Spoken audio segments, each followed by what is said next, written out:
Alors pourquoi un grain de maïs saute-t-il en éclatant?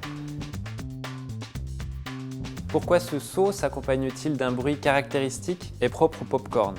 Au-delà de son aspect ludique, le pop-corn est en fait un réel phénomène scientifique qui fait appel aux interactions entre la matière élastique et la matière fluide.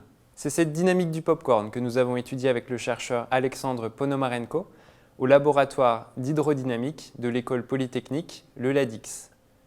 Nous avons lancé une série d'expériences pour décortiquer ce que nous appelons la physique du pop-corn.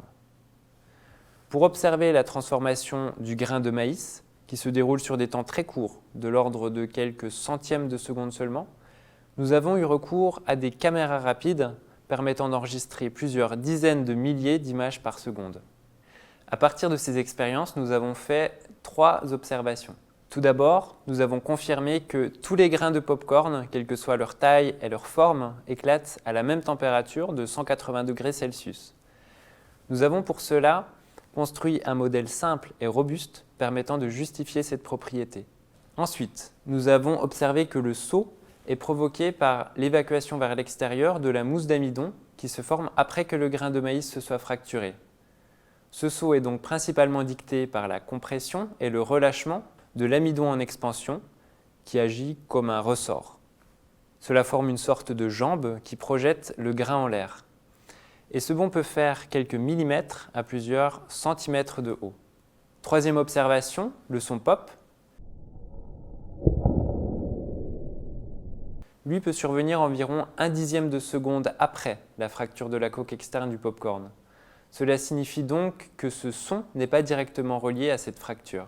Nous nous orientons plutôt vers la résonance de la vapeur d'eau dans une cavité que l'éclatement du grain met à jour.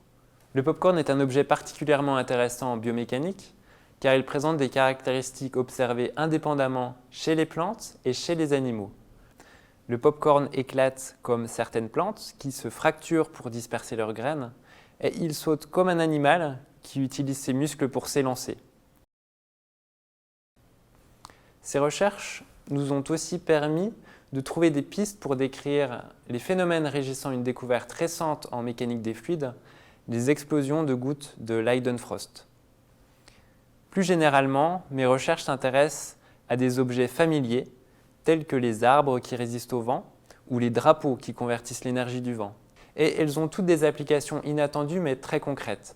Dans le cas du pop-corn, l'industrie agroalimentaire pourrait bien sûr ainsi optimiser la production et permettre aux commerçants de faire des économies d'énergie.